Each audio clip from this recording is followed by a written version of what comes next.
April 9th, you're putting on a card. Do you plan on doing this? Is this a monthly thing you want to do in LA? Or is this just a one-time to get your future stars in front of the LA media? Well, I want to have them do their debut in LA, but I want them to be back in LA, not necessarily on a monthly basis. I think it's important that some of those guys get exposure outside of LA as well. But I do want to have like Carlos Balderos particularly sort of like become like the king of LA.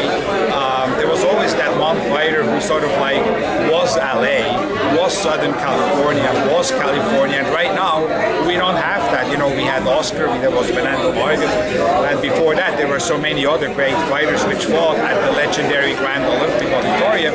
Right now you don't really have that fighter, and I think Carlos is going to be able to fill those shoes and grow from there to become a global star, a global superstar. Now, there's a lot of uncertainty in boxing, meaning that when everyone asks for their pound for pound list, everyone has a different answer. Who do you foresee as the next big man coming up in boxing? It's very easy, very easy, very easy. I have no question about it. It's a California guy, of course, you know, and his name is Mikey Garcia. I mean, this is a guy, when you listen to him, very intelligent. He really understands it. Charismatic.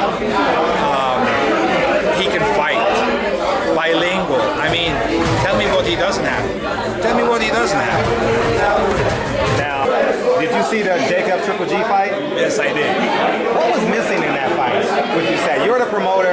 How would you have taken that fight to the next level, to the next stratosphere? Well, you know, I have to tell you, I was one of the guys who paid $65 for the pay-per-view.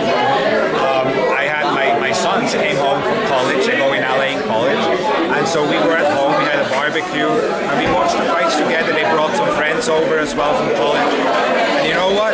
We had a great night.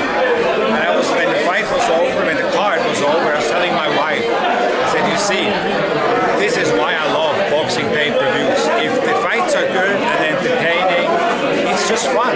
It's fun. Everybody watches it, talk about it, and so on. So it's fun, and it's still a relatively cheap form of entertainment. You don't have to pay for parking. You know, we barbecued. You know, and you pay $65. Okay, big deal. I think it was a great pay-per-view.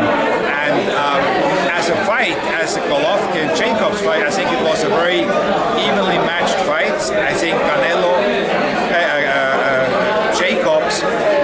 Jacobs clearly did better than everyone anticipated. I was looking at the night before at some expert picks on one of the websites. They asked 22 like trainers and experts and fighters and so on. 22 picked Golovkin and 21 by knockout.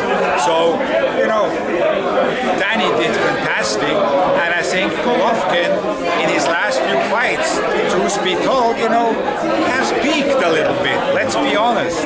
It's not the same Golovkin we saw a couple of years ago, right? So, you know, I think that made the fight even,